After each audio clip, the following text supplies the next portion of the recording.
at several stations.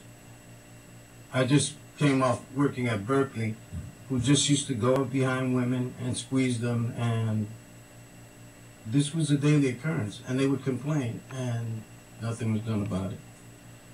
Okay, so that's just some of the things that we do that make the day enjoyable. My main concern is that I don't understand why we're all here to make BART run, to make it into, you know, the Neiman Marcus transportation system. It's become like the 99-cent store transportation system. It's really filthy. I've been riding BART since it first opened. I was a passenger until I became an employee, and I was really proud to work here. And camaraderie is down. There's no esprit de corps. It's like, this is the most adversarial place I've ever worked. And I was in the United States Army in 72 and 73. And this is by far the most adversarial place. I don't understand why we can't work towards a common goal. We want the service to get better. We want the workers to be treated well. These are the things that we should be working on in the contract. The contract should be about, how can we make this place work better? What can we do for you? What can you do for us to make BART the transportation system that it once was? Because I think, you know, we can pat ourselves in the back and say we have a 95%, you know, on-time record, but there are a lot of things that are wrong with the system. And if you ride it daily, like I do, I'm not just an employee, I'm also a rider. I ride it all the time. And we need to be civil. We really need, and it can be done. I don't understand why we're at this point, and every 4 years, the public is wondering, is there going to be a strike? How am I going to get to work? And then this thing is made ugly in the press. Why is the public subjected to this? Why do they have to go through this? Why can't we have a contract on time? I don't understand why, you know, cooling off periods are called for. We know what needs to be done. This is 40 years. And it's the same thing over and over again. And we all should be ashamed of ourselves that this is allowed to go on. This is a very serious issue. And it also, it directly affects the safety of the workers. As I said earlier, people are coming up to me already, you know, commenting on what they read in the paper about how we're never there, how we're not doing our work, how we're overpaid. It's not that we're overpaid. Other people are underpaid. Really, that's what you need to think about it. Most people are underpaid. Most people can't afford to live in the Bay Area. I mean, you know, I would like to see my kid go to school. I'm driving a 1996 Subaru with 300,000 miles on it because I'm trying to put my kids to school. And I think that I should earn the wage that allows me to do that. And I don't think we're asking for too much. We're asking for what everyone here wants, and no more. Thank you. Thank you.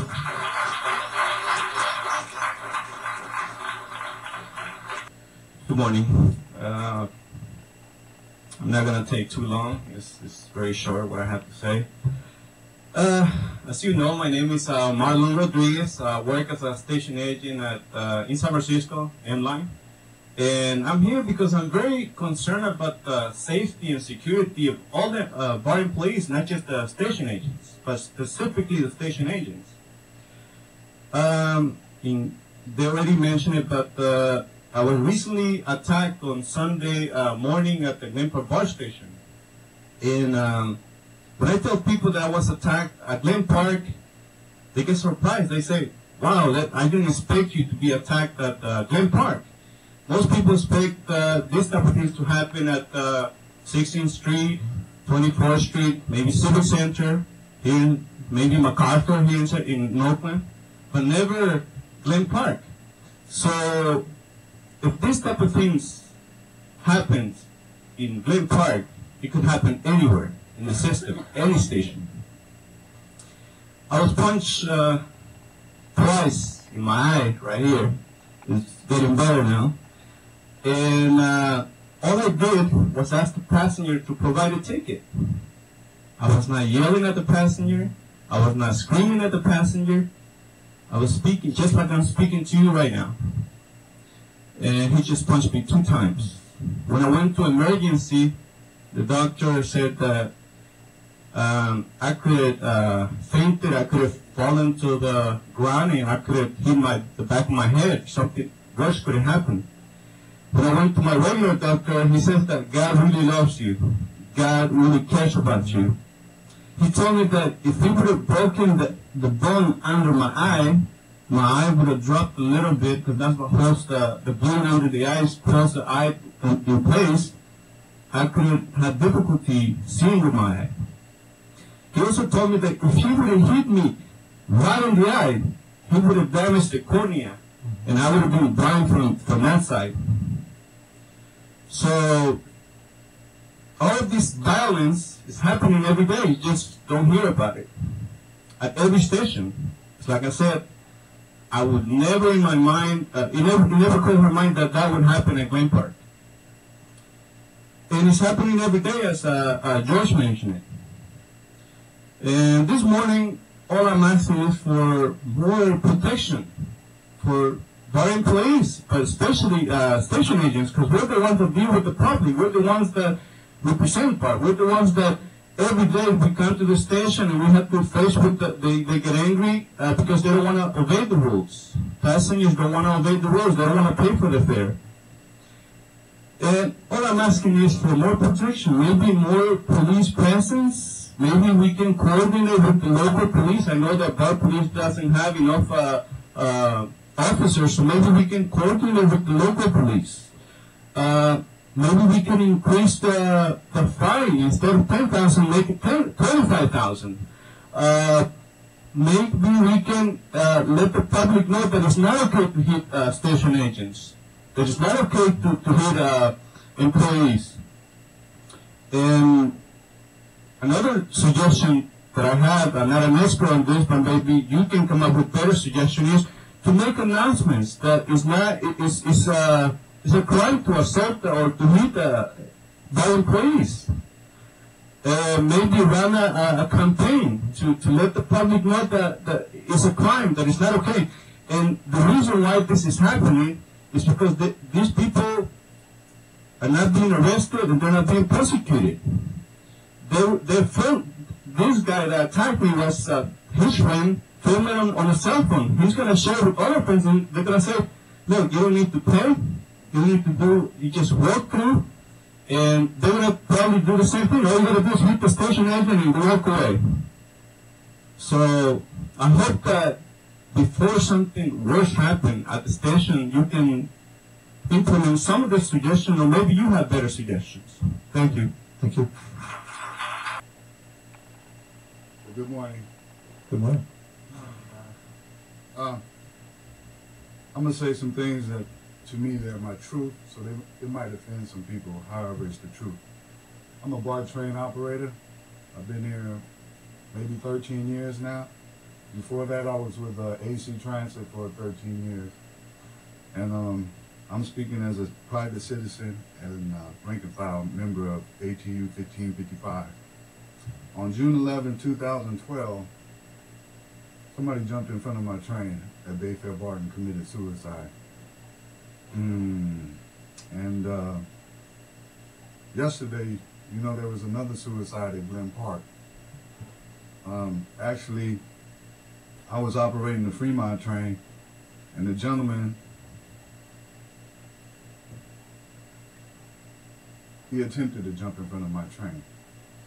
I hit the air horn, and it startled him. And so he went back, and of course I called it in because I've been trained by some of the finest transportation workers in the system. So anyway, then a couple trains later, you may know now that that guy jumped and committed suicide with a colleague of mine. Personally, I think maybe we need some first some sensitivity training among some of the managers and floor workers. And also it'd be nice to sometimes it's the board members, even some of my own members, would contact us and let us know, hey man, are you okay? Is there anything we need? When I first returned to work, I had to go through, the retraining. The first day I was out, there was an article put out about how BART employees don't come to work. Yeah, I know that seemed kind of funny. It wasn't funny to me. So there's something in the ORMP, which I don't have a copy of, but that we all agreed to, that we won't, bring negative publicity to the district. And I was really offended.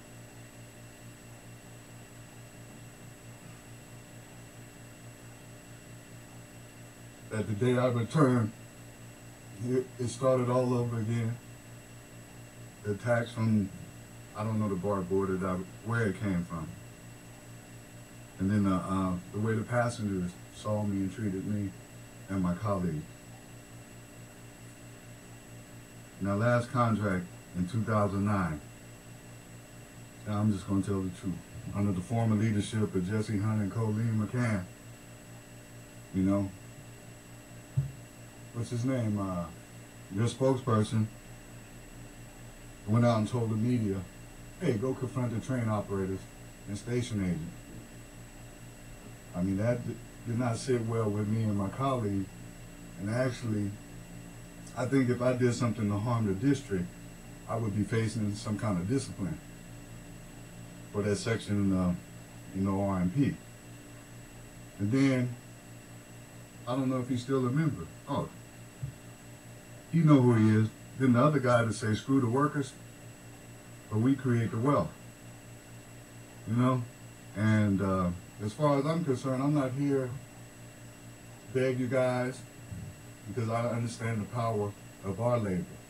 In 2009, and I don't have the article, you guys, because I just found out we had the meeting today, and I've been going through some stuff. So in 2009, in the financial section of the Wall Street Journal, they had our local, they had our district in the financial section of the Wall Street Journal, stating that if we walked away, our labor would affect the commerce. And, by us withholding our labor, then the freeways are backed up. When the freeways are backed up,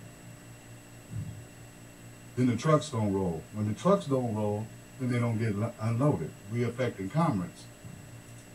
So to my members, I'm saying, look at your labor. Look at what we had the training we had to go through just to work here. And we almost like irreplaceable. But don't underestimate the power of your labor. Then there's another thing that I brought up, the sensitivity training. So yesterday I called in the chamber. So when I got to Fremont, I was kind of shook up. I started having my little flashbacks again. So I called the tower and asked the tower, hey, on my second half, could I be in the yard, where there are no passengers, I can move the train. And I would just like those tapes to be pulled. I have more to say, but I'm at kind of a blank right now, because I'm gonna have to